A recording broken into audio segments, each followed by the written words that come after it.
I enjoy my interactions with all members of the AP team for the simple reason that they all seem to have this incredible skill of describing the watch in a way that makes it spatial and holistic and three-dimensional.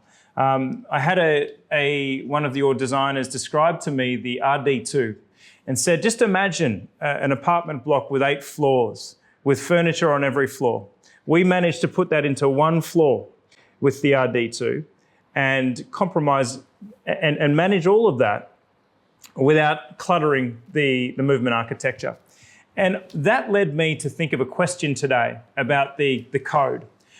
What room for play do you have, and how much difference does it make when the code comes along, an atrium, there's so much space, so much room for reflection and for light to enter, and such a different sort of, if we imagine it as like if I'm going back to that very colorful description, if I'm going back to a space that I'm within, it's a very different space to a Royal Oak. Tell me about that opportunity. How did that shape the journey of the Code 1159 collection?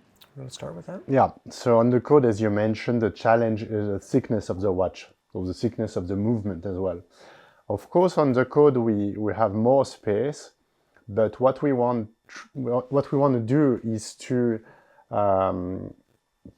develop thinner movements in order to be able to add complications. So you will use the amount of space you have in the code to add complications, or to add, like we like to call not skeleton but open worked architecture. It's like you have on the tourbillon chronograph that Michael is wearing. You can use different layers to play with colors, tones, decorations, and so it's what we call play of lights.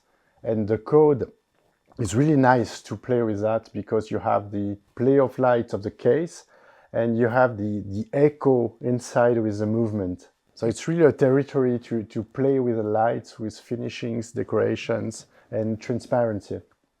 And it also allows us to work with curves as well as hard angles. Yes. Which is another playground. You know, and circles as well. You know, and you mentioned it. We have the ultra thin Royal Oaks. We have quite large format concepts. This is a mid format where other ideas and other expressions can be realized. Yeah. Codes are becoming more like offshores. There's elements of offshore that have come from code, like the new chronograph movement. Tell me about the way these categories or these collections bleed.